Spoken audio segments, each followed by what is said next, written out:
भैया mic off करो। ये कौन है जो मास्क में दिख रहा है? ठीक है, माइक ऑफ कर दी। मेरी आवाज आ रही है? बता दो इतना बस। अरे अरे भैया वीडियो ऑफ करो।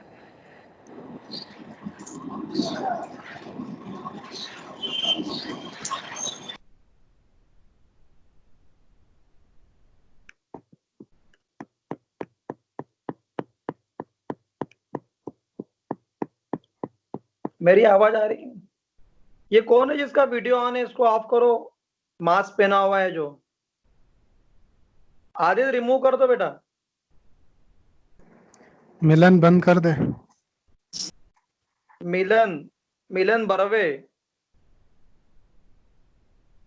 चलो, मेरी आवाज तो आ रही है मतलब, है ना?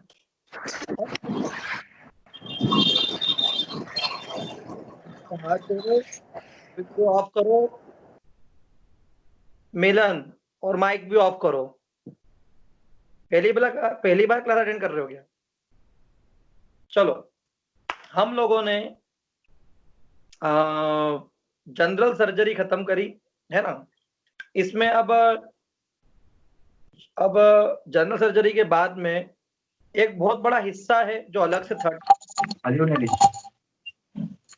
माइक ऑफ कर लो भैया।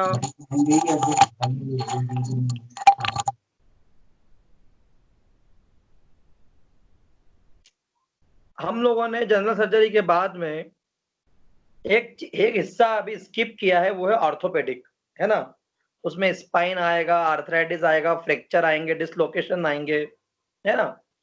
हेड इंजुरी भी है, लेकिन अभी वो मैं नहीं पढ़ा रहा हूँ क्योंकि थोड़ा सा बोरियत भी है, और उसकी शायद सबके पास बुक भी नहीं है, क्योंकि ऑर्थोपेडिक जो है वो ओल्ड जो एडिशंस थे दास की सर्जरी की, उसमें ही अवेलेबल है। इसकी अलग से बुक आ गई है, तो अपने को जरूरत नहीं है। मैं एक पीडीएफ बना दूंगा पिक्स खींच खींच के, उस जैसे हमको पढ़ना भी है। देन ऑल्सो वो बोरियत का था, इसलिए मैं भी उसको स्किप कर रहा हूँ, है ना? चलो, तो अब हम स्टार्ट कर रहे हैं। एक बहुत बड़ा हिस्सा जो 60 नंबर से ज्यादा आता है, पूछते हैं, वो है सिस्टेमिक सर्जरी, है ना? अभी हम जनरल सर्जरी की बात कर रहे हैं। जनरल सर्जरी मतलब कि गैंग्रीन हो गया, कहीं भी हो सकता है, बर्न कहीं भी हो सकता है, शॉक कहीं भी हो सकता है, बॉयल, एब्सेस, सिस्ट, सब जगह कहीं भी हो सकती है। तो फिर अब ऐसी चीजें जो हर जगह नहीं हो सकती, वो आएगी सिस्टेमिक सर्जरी में। मैं दांतों की बात करूंगा, मैं गले की बात करूंगा, मैं जीआईटी की बात करूंगा, मैं रेस्पिरेटरी की बात करूंगा, किडनी की बात करूंगा, है ना? तो वो अलग अलग हिस्सों में पर्टिकुलर बीमारी हमको इसमें पढ़ना है। तो चैप्टर नंबर मेरे इसमें 32 है, आपके इसमें पता नहीं क्या है। देखिए, स्वेलिंग ऑफ जॉ, यह हमें स्टार्ट करना है ना? शुरुआती 2-5 टॉपिक तो अच्छे नहीं है, इंटरेस्टिंग नहीं है, बट सर्जरी में फिर आप, मुझे लगता है कल से या परसों से जितने भी टॉपिक है, सारे इंटरेस्टिंग है। सारे क्लिनिक पे आते हैं मरीज, और हमें अभी से समझ में आ जाएगा कि हम कैसे ट्रीटमेंट करेंगे इनका, है ना? और यही सब चीजें फोर्थ ईयर में भी है, वही का वही सब कुछ सेम आएगा। तो अभी जो अच्छे पढ़ लो तो अगले साल तुम्हारे पैसे बच जाएंगे, है ना? तो स्टार्ट करते हैं। स्वेलिंग ऑफ जॉ, जबड़ों की सूजन, है ना? जबड़ों में ये हमारे गम्स हैं, हमारा फ्लोर ऑफ माउथ है, और भी ढेर सारी चीजें हैं। सबसे पहला टॉपिक जो 5 नंबर में पूछते हैं वो है इप्युलिस, EPULIS। इप्युलिस का मतलब होता है स्वेलिंग ओवर द गम्स, हमारे मसूड़ों पे सूजन आ जाए, ठीक है? और ये नोडुलर स्वेलिंग होती है।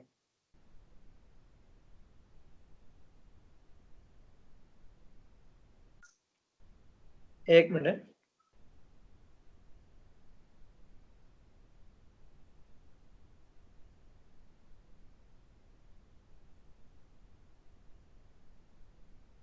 चलो, तो मुझे लगता है मेरा ब्लूटूथ ऑफ हो गया। इप्युलिस पढ़ा रहा हूं। तो epulis means nodular swelling over the gums, हमारे मसूड़ों पे गठान जैसी स्वेलिंग आ जाए, गठान जैसी, ये मायने रखती है। क्योंकि मैं अगला टॉपिक पढ़ाने वाला हूँ ओडोमटोम्स, उसके अंदर सिस्टिक स्वेलिंग आएगी, पिलपिला जैसा दबेगा, दबाओगे दब जाएगा। वो डेंटल सिस्ट होगी, वो भी पढ़ाने ही वाला हूँ जस्ट मैं आपको।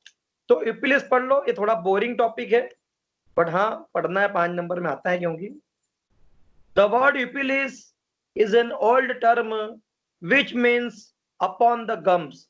तो यूपिलिस का मतलब होता है मसूड़ों पर, मसूड़ों पर। So epulis is a swelling situated on the gums. तो एक सूजन है जो कहां पर है, मसूड़ों पर, गम्स पे। It arise from the alveolar margin of jaw. देखो बेटा, ये जो हमारे दांत होते हैं और जो हमारे मसूड़े होते हैं, तो जहां पर दांत मसूड़ों में फिट होते हैं उससे हम एल्वियुलर मार्जिन बोलते हैं। क्या बोलते हैं? एल्वियुलर मार्जिन। उस जगह पर सूजन चालू होता है शुरुआत से, वहीं से स्टार्ट होता है, मार्जिन से, है ना? ठीक है, इसमत वीडियो और ऑडियो ऑफ करो। यूपिलिस पढ़ा रहा हूँ। यूपिलिस मतलब nodular swelling over the gums. और वो गम्स में सूजन कहाँ से स्टार्ट होता है? जहां पर मसूड़े जो हैं वो दांतों से मतलब मिल रहे हैं। It can originate from bone. और ये दांतों की पेरियोस्टियम से भी एराइज हो सकती है। दांतों की तो क्या मतलब, मैक्सिला की, मैंडिबल की पेरियोस्टियम से भी। ठीक है, चलो। अब इसमें 2-3 वेराइटी है, फाइब्रस वेराइटी है, माइलर्ड वेराइटी है। हमारे सिलेबस में फाइब्रॉइड वेराइटी 5 नंबर में आती है, इसलिए मैं वही पढ़ा रहा हूँ, फाइब्रस। और मैं क्यों ये पढ़ा रहा हूँ, आपको इसी लाइन में उत्तर मिलेगा। It is the most common of all variety. जैसे भी होम्योपैथ के पास इसके मरीज कम आएंगे, डेंटिस्ट वगैरह के पास ज्यादा जाते हैं। मान लो आ भी गया तो फिर हमको रेयर तो मिलना नहीं कोई मरीज, हमको कौन सा मिलेगा? Commonest variety. तो इसलिए हमारे सिलेबस में फाइब्रस वेराइटी है जो सबसे कॉमन है। It arise from the periosteum of the neck of incisor और प्रीमोलर। ये जो आपको दिख रहे हैं नुकीले दांत, ये इंसिजर टूथ है। उसके जस्ट पीछे वाला ये है प्रीमोलर। इन दोनों इंसिजर और प्रीमोलर दांतों की पेरियोस्टियम से सूजन स्टार्ट। अधिकतर आपको यहाँ पर इस जगह पर, इन 2 जगह पर क्या मिलेगी? सूजन मिलेगी। क्लियर है? अब सुनना ध्यान से। एज इट ग्रोस, जैसे जैसे इसकी गठान बड़ी होगी, it separate the teeth and ultimately लूजन them. फिर धीरे धीरे वो दांत क्या होने लग जाएगा? लूज हो जाएगा, हिलने लग जाएगा। जैसे जैसे सूजन बढ़ेगी, सॉकेट बढ़ने लग जाएगा, केविटी बढ़ने लग जाएगी, खोखली हो जाएगी, तो दांत हिलने लग जाएगा। ठीक है, ये फाइब्रोमा फाइब्रस टिश्यू का बना होता है। Symptoms, it is a firm nodule, मैंने पहले बताया था, नोड्यूलर स्वेलिंग है ये, गठान, hard. It become polypoid in shape, polypoid हो सकता है। स्लो ग्रोइंग ट्यूमर है ये। इंसिजर और प्रीमोलर के वहां मिलता है। इसको छूने पे दर्द नहीं होता, मतलब इसमें टेंडरनेस नहीं होती है। बट जैसे जैसे ये बड़ा होगा वैसे वैसे उस जगह का दांत लूज हो जाएगा, हिलने लग जाएगा। क्लियर है? क्या कॉम्प्लिकेशन हो सकता है? It may undergoes the malignant changes. तो फाइब्रोसार्कोमा हो सकता है। तो जितनी जल्दी ये आपको दिखे, डायग्नोज हो, फटाफट रिमूव करवा लो, ट्रीटमेंट ले लो, नहीं तो ये पड़ा रहेगा तो ये कैंसर हो सकता है। It may occur after excision. और इसीलिए लोग आपके पास आएंगे, अरे यार डॉक्टर साहब वो 2 साल पहले कराया था ऑपरेशन, फिर हो गया यार, 4 बार करा लिया मैंने, मैं तो अब परेशान हूँ, मेरे को अब ऑपरेशन नहीं कराना। तुम्हारा हमने सुना होम्योपैथी के अंदर जड़ से गल जाती दवाई बीमारी, तो आप जड़ से ठीक कर दो डॉक्टर साहब, भले 2-4 महीने लग जाए। तो ये होता है, एक्सिशन बार बार काटोगे फिर आएगा। ठीक है, तो ट्रीटमेंट देखो क्या लिखा अंग्रेजों ने, अंग्रेजों मतलब अंग्रेजी एलोपैथी ने, excision is a treatment of choice. काटो, खत्म करो। It is all about epulis. 5 marks में आती है, समझ में आ गया? नेक्स्ट निकालो ओडोमटोम्स, अगले पेज पे है। ये भी स्वेलिंग ही है, हम तो चैप्टर ही पढ़ रहे स्वेलिंग ऑफ जॉ, लेकिन ये सिस्टिक स्वेलिंग है। इसी को आप जिसके पास बुक हो तो लिख लेना, डेंटल सिस्ट बोलते हैं। डेंटल सिस्ट इसी की वेराइटी को बोलते हैं, बताऊंगा मैं आपको, इसी का सब टाइप है। तो ओडोमटोम्स एक सिस्टिक स्वेलिंग होती है हमारे जबड़ों में, हमारे गम्स के ऊपर, सिस्टिक। इसके पहले यूपिलिस कैसी थी? नोड्यूलर, हार्ड स्वेलिंग थी। और ये कैसी है? सिस्टिक स्वेलिंग है। तो odontomes are the cyst or tumor arising from epithelium और mesoepithelium element from tooth germs। हमारे जो दांत होते हैं, वो भी बता दूं मैं आपको, जो ओडोमटोम्स होता है ना, जो सड़ा हुआ दांत होता है, कैरियस टूथ, सड़ा हुआ दांत जहां पर दांतों में कीड़ा लग गया है, उस जगह से ये एराइज होती है डेंटल सिस्ट, ओडोमटोम्स। ठीक है, आगे बढ़ते हैं, इसमें कचरा वचरा रहता है। तो इसमें पहली है जो ओडोमटोम्स की वैरायटी है वो है डेंटल सिस्ट। यही आपके सिलेबस में यही पढ़ाना भी है। क्यों? देखो इसका भी आंसर पहली लाइन में मिल जाएगा। This is the most common of all odontomes. ये सबसे कॉमन वैरायटी है ओडोमटोम्स की। It is associated with the chronically infected pulpless tooth. और ओडोमटोम्स कब मिलेंगे आपको, कब दिखेगा किसी मरीज में? जब किसी व्यक्ति के दांत सड़ रहे होंगे, पल्पलेस, सड़ गया, खराब हो गया, कीड़ा लग गया, दांत अंदर से खत्म हो गया, खोखला हो गया, उस खोखले दांत में, पल्पलेस टूथ में, सड़े हुए कीड़ा लगा हुआ दांत में ही स्वेलिंग मिलती है, उसके ऊपर मसूड़ों में। इसे हम डेंटल सिस्ट बोलते हैं। ठीक है, चलो। Pathogenesis, the continued irritation of infection appear to stimulate the remaining nest of cells. धीरे धीरे जो इन्फेक्शन है वो बढ़ रहा है, बढ़ रहा है, बढ़ रहा है। टिश्यू डेब्रिस बढ़ रही है, डेड डब्ल्यूबीसी वगैरह वहां बढ़ती जाएगी, और वहां पे प्रोटोलाइटिक एक्टिविटीज बढ़ेगी, क्योंकि मोनोसाइट न्यूट्रोफिल्स इन्फेक्शन को मारेगी। वो होता है ना, दो सांडों की लड़ाई में बाघ का नुकसान हो जाता है। तो हमारा दांतों का नुकसान हो रहा है, हमारे मसूड़ों का नुकसान हो रहा है, गम्स का नुकसान हो रहा है, और टिश्यू डेब्रिस बढ़ती जा रही है। जैसे जैसे टिश्यू डेब्रिस बढ़ेगी, सिस्टिक स्वेलिंग भी बढ़ती जाएगी। तो ये ओडोमटोम्स हैं। पैथोलॉजी, ये सिस्ट स्क्वेमस एपिथेलियम का बनता है, और इस सिस्ट के अंदर कोई भी सेमी सॉलिड मटेरियल होता है। बट एग्जैक्टली बता दूं तो dead WBC, dead tissues over the teeth, infected material like organisms, यानी काइंड ऑफ पस इसमें देखने को मिलता है। ठीक है, सिम्टम्स क्या होंगे ओडोमटोम्स के? पहला, this cyst can appear at any age but commonly seen in around the middle age। ये किस उम्र में मिलता है बेटा? मिडिल एज, 30-40 साल की उम्र में। It is more frequent in the upper jaw, और दोनों जबड़ों में हो सकता था, बट ये ऊपरी जॉ में ज्यादा मिल रहा है। यूपिलिस भी जो मैंने पढ़ाया अभी जस्ट, वो भी किस में मिल रहा था आपको? ऊपरी जॉ में, इंसिजर टीथ के वहां पर, है ना? ठीक है, और अब सुनना, in this place it attain a large site, it may encroach the antrum and really open into the mouth. फिर धीरे धीरे पूरी अंदर की तरफ जो कैविटी है मैक्सिला के अंदर, उसको भी खोखला कर देगा, इनक्रोच कर देगा, अतिक्रमण कर देगा।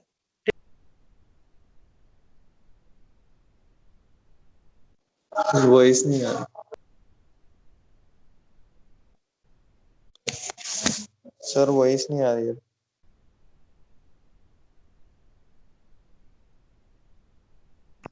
सर किसी ने म्यूट कर दिया। नीरज जी ने आपका म्यूट कर दिया।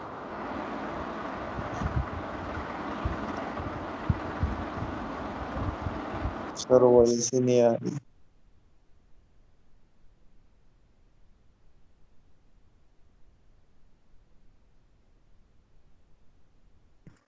सर नहीं आ रही अभी भी।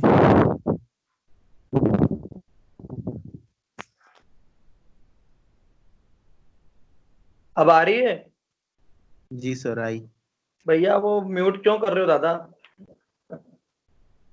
चलो, तो हम बात कर रहे थे क्लिनिकल फीचर ऑफ ओडोमटोम्स की। तो मैं बता रहा था कि ये किसी भी उम्र में हो सकती है। मैंने बताया ये ऊपरी जबड़े में ज्यादा होती है, और ये धीरे धीरे एंट्रम को, है ना, केविटी जो मैक्सिला में है, जो दांतों का सॉकेट है, उसको उसके अंदर एनक्रोच कर जाएगी, है ना। फिर मैं बता रहा था next, it is always associated with normally erupted tooth. तो ये जो सड़े हुए दांत होते हैं ना, उसी में ये बीमारी मिलती है। मतलब ये बीमारी कभी भी, किसी के दांत पूरे नॉर्मल है, किसी के दांत में कोई कीड़ा लगा हुआ नहीं है, कोई खोखलापन नहीं हो रहा है, दांत सड़ नहीं रहा है, उनको ये बीमारी नहीं हो। It is usually painless. भैया माइक ऑफ करो सब।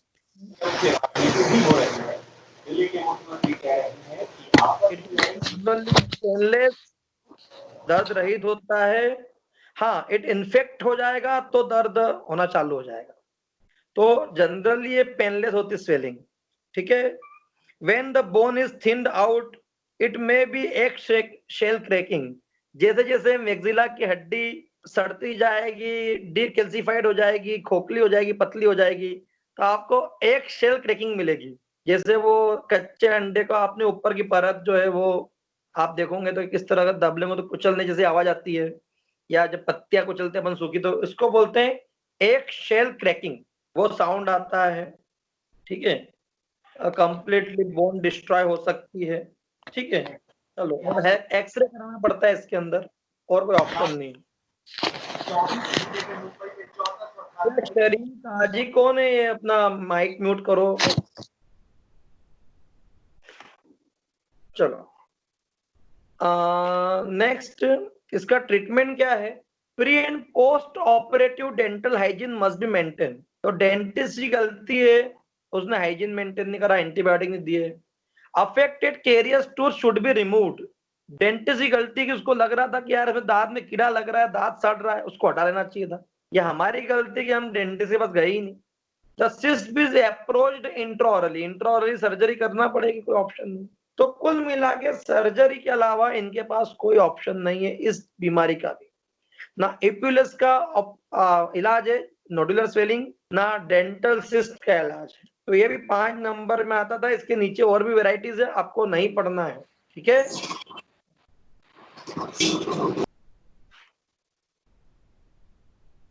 ठीक। नेक्स्ट टॉपिक निकालो। इसमें तो यही 2 ही थे यार। ठीक, एक मैक्सिला में ट्यूमर बन जाते हैं, उसको बर्किट्स ट्यूमर बोलते हैं। बहुत सारे अफ्रीकन देश है जहां पर इस तरह के नियोप्लेजिया देखने को मिलते हैं। जो लिम्फोइड टिश्यूज वगैरह भी कई बार इनलार्ज हो जाते हैं, लिम्फोमा बनते हैं। बट ये मैक्सिलरी ट्यूमर है, और बता दूं ये छोटे बच्चों में भी बहुत कॉमन है। ऐसे ट्यूमर होना नहीं चाहिए, बट ये है, और ये अफ्रीकन देशों में ही है। मतलब इसका कोई जेनेटिक कोई ना कोई बैकग्राउंड है। वी डोंट नो कैसे छोटे बच्चों को ये बीमारी हो रही है, बट मैक्सिला में गठाने बन जाती है। इसे बर्किट्स ट्यूमर बोलते हैं। बर्किट्स ट्यूमर मल्टीपल बन सकते हैं, और ट्रीटमेंट में लिखा है कि कीमोथेरेपी, रेडियोथेरेपी करना पड़ती है। मतलब ये प्री मैलिग्नेंट है, कैंसरस। ठीक है, तो ध्यान रखना, ये कभी आ जाए तो वैसे कभी नहीं आएगा। चलो नेक्स्ट टॉपिक निकालिए, स्टोमेटाइटिस। देखने में सुनने में तो ये बीमारी क्या है, बहुत आम लगती है ना। आम लगती है मतलब कि अरे क्या है, मुंह में छाले हैं, मुंह में छाले हैं। बट किसी को जिसको ये होती है ना, और वो ठीक नहीं होता है, तो फिर मालूम पड़ता कि भैया स्थिति बहुत खराब है। ठीक है, चलो आगे बढ़ते हैं। सबसे पहले पढ़ा रहा हूँ स्टोमेटाइटिस, और बता रहा था कि स्टोमेटाइटिस मतलब इन्फ्लामेशन ऑफ ओरल म्यूकोजा। ये स्टोमेटाइटिस का मतलब इन्फ्लामेशन ऑफ स्टमक नहीं है, वो गैस्ट्राइटिस होता है। इन्फ्लामेशन ऑफ स्टोमेटा, स्टोमेटा मतलब माउथ ओपनिंग। तो हमारा ओरल म्यूकोजा जब भी इन्फ्लेम्ड हो जाएगा तो इसको हम स्टोमेटाइटिस बोलते हैं। और इनके बारे में आपको मतलब क्या सिम्टम्स क्या आएंगे? भैया कुछ भी खाओगे पियोगे, मिर्ची का तो मुंह जलेगा, दर्द होगा, बर्निंग होगी, यही सिम्टम है। छाला, मुंह में छाला, है ना। बट इसके कॉज अलग अलग होते हैं। और माइक ऑफ करो।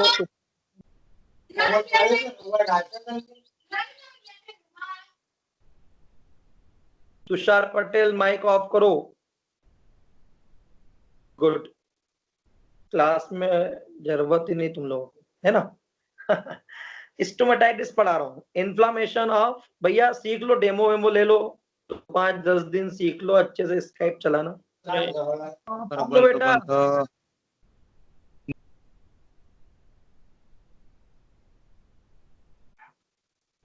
चलो स्टोमेटाइटिस पढ़ा रहा हूँ। Inflammation of oral mucosa, mouth का mucosa, buccal mucosa, buccal oral cavity के म्यूकस मेम्ब्रेन यदि इन्फ्लेम्ड हो जाए तो उसको स्टोमेटाइटिस बोलते हैं। अब समझाने वाली बात है कि सबके अलग अलग कॉज है, और इसीलिए सबका अलग अलग ट्रीटमेंट भी है। किसी का कैरेक्टर अलग है, ट्रीटमेंट अलग है। देखो बताता हूँ, पहला है ट्रोमेटिक स्टोमेटाइटिस। ट्रोमेटिक मतलब चोट लग गई, कई बार अपना चबाते चबाते दो दांतों के बीच में गाल आ जाता है ना, ऐसा अंदर यहीं कहीं गाल में अपन ने चोट लगा दी। या फिर क्या होता है कि जो सस्ते वाले आते हैं टूथब्रश, 10 रुपए वाला, बिल्कुल खतरनाक हार्ड, है ना, टॉयलेट साफ करने जैसे हार्ड, तब दे घिसा दे, आज सफेद झक कर दूंगा दांत, तो vigorous use of hard toothbrush, किसी ने रगड़ मारा पूरा मुंह हार्ड टूथब्रश से, तो ये ट्रोमेटिक स्टोमेटाइटिस कराते हैं। देखो, पहला कॉज है vigorous use of hard toothbrush, रगड़ मारा खतरनाक तरीके से। दूसरा होता है इल फिटिंग डेंचर। डेंचर क्या होता है? डेंचर मतलब होता है नकली दांत, सोने का चांदी का लोग बनवाते हैं आजकल, तो सेम टू सेम दांतों जैसा भी आ जाता है, तो लोग ने लगवाए, और कोई लोग डायमंड भी लगवा लेते हैं दांतों में, तो वो डेंचर कभी प्रॉपर फिट नहीं हुआ है, तो उस वजह से वो इरिटेट करेगा और छाला हो जाएगा मुंह में, है ना। इसके अलावा नकली दांत हो गया, या फिर कट लग गया मुंह में, या बर्न, कोई गरम गरम चाय पी ली, तो इन सबसे ट्रोमेटिक स्टोमेटाइटिस होता है। तो सेलाइन वाटर से, या एक आता है बीटाडिन का वॉश गार्गल, उससे गार्गल करना पड़ता है, कोई ऑप्शन नहीं, है ना। फिर अगला टॉपिक है एप्थस। ये एक छाला है, और this condition is usually associated with generalised debilitating disease. किसी को एनीमिया है, किसी को माल न्यूट्रिशन है, किसी को विटामिन की डेफिशिएंसी है, कोई को टीबी है, किसी को एड्स है, किसी को डायबिटीज है, किसी को कैंसर है, तो उन बीमारियों के साथ में देखने को मिलता है। ये रिकरेंट होते हैं, सिंगल अल्सर बनते हैं, और इसका ट्रीटमेंट क्या है? तो बेटा आपको एक तो इसका स्वेब लेके कल्चर करवाना पड़ेगा, कोई बैक्टीरिया वायरस तो नहीं है। दूसरा, मल्टीविटामिन इसका ट्रीटमेंट है, बहुत अच्छा, है ना। और जो भी प्रोटीन की डेफिशिएंसी है या टीबी है तो उसको ठीक करो, एड्स है, स्टेरॉइड ले रहा है तो उसको आप गौर फरमाओ, क्योंकि यदि वो ठीक नहीं होगा तो ये एब्सस ठीक होना से रहा, है ना। तीसरा होता है थ्रश। थ्रश का एक और नाम है मोनिनियल स्टोमेटाइटिस। तो ये एक फंगस होती है व्हाइट कलर की, जिसका नाम है कैंडिडा एल्बिगेंस। उस कैंडिडा एल्बिगेंस से हमारे निचले यहाँ पर, यहाँ या फिर यहाँ क्या हो जाता है, एक व्हाइट व्हाइट पूरा ऐसा घाव बन जाता है, जिसको बोलते हैं थ्रश। कैंडिडा एल्बिगेंस नाम की फंगस होती है, तो इसके अंदर आपको फ्लूकोनाजोल खाना पड़ेगी, जो कि एंटी फंगल है। तो आप इसमें मल्टीविटामिन खाने से कहीं नहीं काम चलेगा। इसमें बीटाडिन में गार्गल करोगे तो बहुत आराम नहीं मिलेगा, इसमें आपको एंटी फंगल खाना पड़ेगा, एंटीबायोटिक खाना पड़ेगा, ठीक है। इसमें सिम्टम्स क्या आते हैं? The disease start as a spot of the buccal mucous membrane. जो स्पॉट रेड कलर का होता है धीरे धीरे ब्लू होने लग जाता है। Mouth is painful and excessive salivation, लार बहुत टपकती है, और तो और दर्द बहुत होता है। Sometimes swallowing is also painful, कभी कभी इतने छाले हो जाते हैं मुंह में कि निगलने में तकलीफ हो जाती है, क्योंकि चबा नहीं पाता व्यक्ति, चबाने में दर्द होता है, ठीक है। एंटीबायोटिक दो, बोरोग्लिसरीन का आप स्वेप लगाइए, और एंटी फंगल ट्रीटमेंट दे सकते हो, ठीक है। तो ये एप्थस था। एक और होता है Vincent angina, ulcerative stomatitis, ulcerative gingivitis. कभी कभी मसूड़ों पे छाले बन जाते हैं, अल्सरेटिव जिंजिवाइटिस, या मुंह के अंदर छाले बन जाते हैं, बहुत दर्द होते हैं, इसको विंसेंट एंजाइना बोलते हैं। एंजाइना मतलब कि दर्द, है ना। एंजाइना बैक्टीरिया मतलब सीने में दर्द, विंसेंट एंजाइना मतलब मुंह में छालों में जबरदस्त दर्द। और इसके लिए बैक्टीरिया जिम्मेदार है, जो कि स्पाइरल शेप्ड होता है। इसका नाम है बोरेलिया विंसेंटाई, तो उसी के नाम पर है विंसेंट एंजाइना। तो ये बोरेलिया विंसेंटाई नाम का स्पाइरोचीट्स एक बैक्टीरिया है, जो मुंह में छाला करता है, बहुत डेंजरस है, और एक अंदर तक घाव बना देता है, इसलिए इसमें एंटीबायोटिक भी लेना पड़ते हैं, ठीक है। और ये एडल्ट इंडिविजुअल को बहुत कॉमन होता है, 35 साल की उम्र के बाद में नहीं देखने को मिलता। इसमें साथ में व्यक्ति को मेलेज होता है, हरारत लगती है, पायरेक्स या बुखार आ जाता है, और लार बहुत बनती है, ठीक है। बैड स्मेल भी माउथ से आती है। इसको हैलिटोसिस बोलते हैं। कोई भी यदि आपसे पूछे बैड स्मेल फ्रॉम माउथ, तो answer will be halitosis, halitosis, bad smell from, वो भी इसमें मिलता है। कंडीशन बहुत पेनफुल होती है, व्यक्ति को पेन किलर खाना पड़ता है, नहीं तो खाना नहीं खा सकता, इतना दर्द होता है। पेनिसिलिन ट्रीटमेंट ऑफ चॉइस है, तो विंसेंट बोरेलिया विंसेंटाई पेनिसिलिन से ही मरता, और कोई से मरता नहीं, साला खतरनाक है। और पेनिसिलिन के लगाने से पहले सेंसिटिविटी टेस्ट भी करवा लेना। मालूम पड़ा लोगों को मुंह में छाले, पेनिसिलिन लगाने से एनाफिलेक्टिक एलर्जी हो गई, एलर्जी से व्यक्ति मर गए, तो वो भी गड़बड़ है। एक होता है angular stomatitis, iron deficiency anaemia में होता है। इसका एक और नाम है चिलोसिस। चिलोसिस मतलब angular stomatitis, corner of mouth में क्रैक्स आ जाते हैं, सूख जाते हैं। यह आयरन डेफिशिएंसी एनीमिया का कीनोट सिम्टम है। और एक चीज होती है चिलाइटिस, चिलाइटिस का मतलब होता है इन्फ्लामेशन ऑफ लिप्स, वो अलग है, मैं नाम बता रहा हूँ आपको, है ना।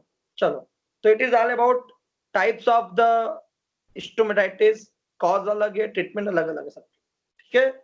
चलो नेक्स्ट, एक और टॉपिक है रेनुला। रेन्यूला, हमने यूपिलिस पढ़ा, ओडोम्स पढ़ा, एक ट्यूमर पढ़ा अफ्रीकन वाला, और अब पढ़ रहे हैं स्टोमेटाइटिस के बाद रेन्यूला, है ना। तो आप लोगों को जस्ट क्लास खत्म होने के बाद में इसकी पिक शेयर करूंगा मैं, है ना, मुझे याद रहा तो, नहीं तो आप भी कर सकते हो, गूगल पे जाके रेनुला डालना इमेज। तो क्या होता है, ये जो हमारा देख पा रहे हो, ये फ्लोर ऑफ माउथ है ना, फ्रेनम, फ्रेनम दिख रही है, फ्रेनम के वहां पर आसपास बहुत सारी सबलिंगुअल डक्ट्स होती है, सबलिंगुअल डक्ट्स, है ना, डक्ट ऑफ नील एंड नन एंड ऑल, ठीक। वो डक्ट्स की ओपनिंग होती है, सबलिंगुअल सब मैंडिबुलर डक्ट्स की ओपनिंग होती है फ्लोर ऑफ माउथ पे, और ये फ्लोर ऑफ माउथ की जो डक्ट्स होती है कभी कभी चोक हो जाती है, वजह हो सकता है स्टोमेटाइटिस हो सकता कोई ट्रोमा हो गया हो सकता है कि और कोई एक दो ऐसी वजह हो जिससे डक्ट ब्लॉक हो जाए। तो वो जो सेलाइवा सिक्रेशन होना चाहिए था वो अब नहीं होगा, तो धीरे धीरे धीरे धीरे ये जो सेलाइवा जो है वो इकट्ठा होगा उस ओपनिंग के पास में, और एक अंगूर जैसी, एक बलून जैसी एक सिस्ट बना लेगा, ठीक है। ये रिटेंशन सिस्ट है, इसको रेनुला बोला गया, रेनुला। और रेनुला नाम दिया था हिप्पोक्रेट ने, आप सब जानते हो Hippocrates is the father of medicine, है ना, सन 1500 की बात है, 1500 सन की, 500 साल पहले। तो उन्होंने नाम दिया, और उन्होंने नाम इसलिए दिया क्योंकि रेनुला शब्द ग्रीक में इसका मतलब होता है बेली ऑफ फ्रॉग। तो जो मेंढक होता है उसकी बेली जैसी स्वेलिंग दिखती है, bluish reddish bluish ash colour की, रखोड़ी कलर की, तो उसलिए इसका नाम दिया था रेनुला। और ये यूनिलेटरल बायलेटरल हो सकती है, छोटा रेनुला होगा तो थोड़ा सा मुंह में अजीब अजीब लगेगा, बट कोई सिम्टम नहीं आएंगे।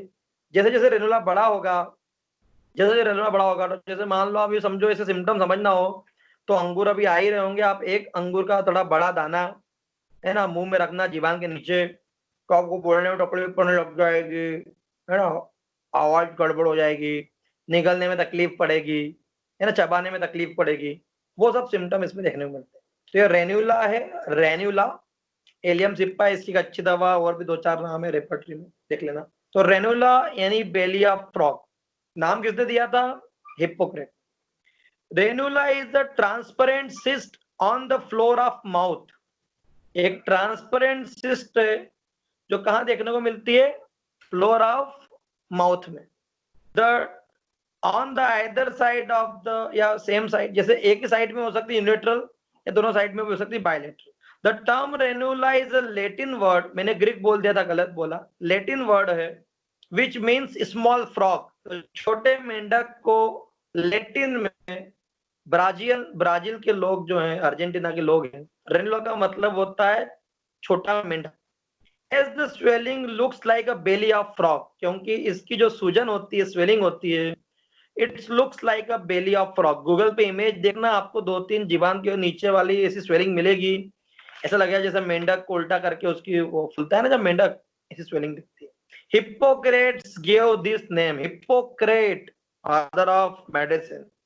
cyst is considered as a mucus retention cyst, तो ये एक रिटेंशन सिस्ट होती है जिसमें वो ब्लॉकेज होने की वजह से, जैसे मैंने बताया ना सीबेशियस सिस्ट, उसमें सीबेशियस डक्ट ब्लॉक हो गई थी, इसमें भी सेलाइवरी डक्ट्स ब्लॉक हो, म्यूकस डक्ट्स ब्लॉक, ठीक है। तो gland of Blandin and gland of Nuhn जो फ्लोर ऑफ माउथ में होता है, जो म्यूकस और सेलाइवा निकालती है, वो जो है वो ब्लॉक हो जाती है, और उस वजह से जो है वो रिटेंशन सिस्ट देखने को मिलती है, ठीक है। चलो, सिस्ट जनरली यूनिलेटरल होती है जीवान के नीचे, बट बायलेटरल भी हो सकती है। Pathology, the cyst contain clear ropy fluid, एक क्लियर रॉपी फ्लूइड होता है, उसके अंदर जेली लाइक फ्लूइड। किस उम्र में हो सकती है, यंग एडल्ट को होती है। मैंने एक ही मरीज देखा आज तक मेरी लाइफ में जिसका एमवाई में सर्जरी कराना पड़ी, क्योंकि मैं सेकंड ईयर में था, मुझे ज्यादा पता नहीं था कि इसमें दवाइयां काम आती कि नहीं, बट MY में सर्जरी हुई, लेकिन फिर वो 8-10 महीने बाद मिला, फिर उसने बोला साहब मुझे फिर हो गई। तो ये एडल्ट, यंग एडल्ट को होता है 20 साल, 18 साल, 22-25 साल की व्यक्ति। जेंडर में बोथ सेक्स इक्वली अफेक्टेड है, क्या मेल क्या फीमेल, बट फिर भी थोड़ा सा मेल को ज्यादा होता है। Symptom, the only complaint of the patient is swelling in the floor of mouth, swelling over the floor of mouth, which has grow gradually over the few weeks, और हफ्तों दर हफ्तों उसकी साइज बढ़ती जाती है। जब साइज बहुत ज्यादा बढ़ जाएगी तो वो दर्दनाक हो जाएगी, पेनफुल हो जाएगी। एग्जामिन करोगे तो फ्लोर ऑफ माउथ में मिलेगा। कलर मैंने बताया ग्रेइश एश कलर होता है, रखोड़ी कलर, जिसकी मैंने टी शर्ट पहनी उस तरह का।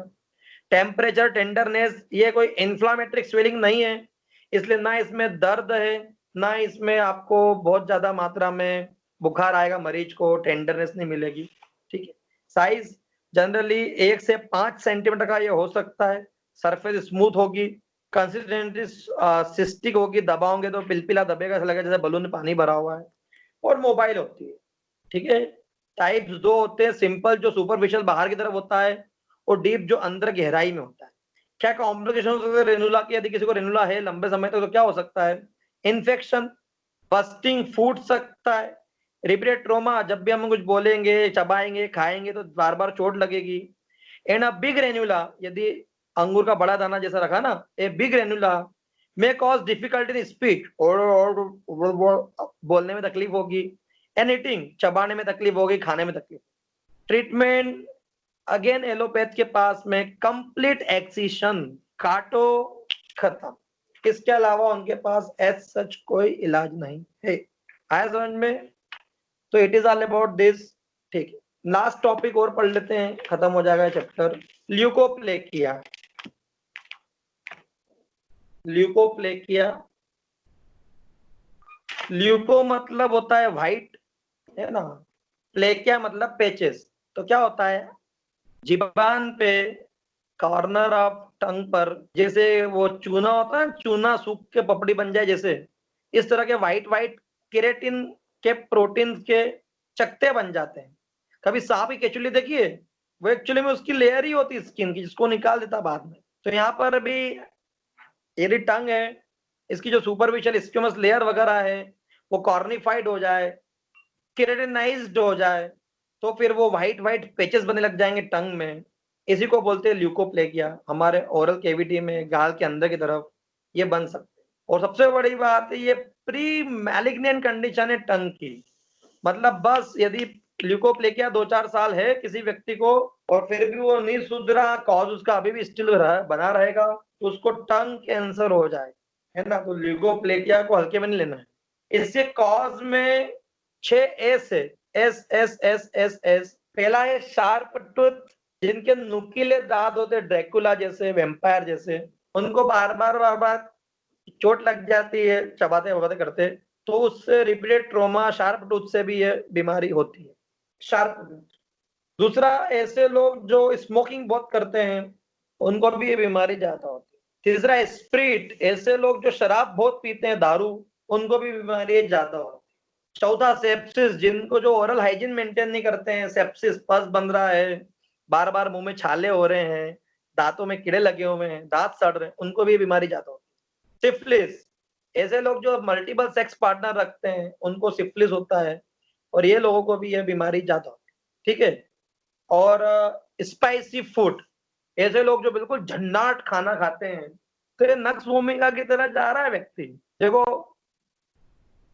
स्मोक कर रहा है, शराब पी रहा है, और अय्याश भी है क्योंकि ये मल्टीपल सेक्स पार्टनर भी रख रहा है, चिकन मटन स्पाइसी फूड भी निपटा रहा है बेहतरीन, है ना, दारू भी पी रहा है, और इस व्यक्ति को ज्यादा होती है। ठीक है। ल्यूकोप्लेकिया पढ़ता हूं। There is a proliferation and heaping up of the cornified epithelium with the formation of milky white patches. सफेद सफेद धब्बे पड़ जाते हैं। This condition is anywhere in the mouth, but most commonly seen over the tongue. ये मुंह में कहीं भी हो सकता है, बट जीभान पे ज्यादा मिलती है, और ऐसा लगता है जैसे कि पूरे टंग को स्मेयर कर दिया व्हाइट पेंट से, सफेद सफेद पेंट कर दिया हो चूने से, ऐसा लगता है। आगे बढ़ते हैं। ल्यूकोप्लेकिया लेरिंग्स में, ग्लांस पेनिस में, वल्वा में, कहीं भी हो सकता है ना, बट टंग में पड़ते हैं, टंग ज्यादा कॉमन है। वजह क्या है? Smoking, syphilis, sharp tooth, sepsis, spirit यानी शराब, और स्पाइसी फूड यानी बहुत तीखा खाना का, इन लोगों को ज्यादा होता है। पैथोलॉजी, ये एंटीरियर 2/3 जो होती है टंग का, ओरल टंग, फेरिंजल नहीं ओरल, उसमें ज्यादा होता है, ठीक है। और ये एजेस से स्टार्ट होता है, कहां से? एजेस से, फिर वो डॉर्सम में फैलता है। द सरफेस में बिकम फिशर्ड एंड क्रैक्ड, पूरी टंग क्रैक्ड भी हो जाएगी, फिशर्ड हो जाएगी, व्हाइट व्हाइट पेन के अलावा। Macroscopically the affected area of tongue show milky white patches, पूरी टंग पे सफेद सफेद धब्बे मिलेंगे। मैं आपको जस्ट फोटो भेजने ही वाला हूँ, फोटो देखना, आपको बिल्कुल सटाक समझ में आ जाएगा कि मैं क्या बोलना चाह रहा हूँ। व्हाइट व्हाइट चकत्ते बन जाते हैं। माइक्रोस्कोपिकली एपिडर्मिस जो होती है या स्क्वैमस एपिथेलियम जो होती है कॉर्निफाइड हो जाती है, ठीक है। अब सुनना, the practical importance of leukoplakia is a danger of developing into the carcinoma. It is considered to the pre malignant condition and 33% has developed carcinoma. हर 3 में से ल्यूकोप्लेकिया के 3 मरीजों में से एक मरीज, 100 में से 32-33 मरीज को टंग का कैंसर हो जाता है। तो ये मजाक नहीं है, टंग कैंसर।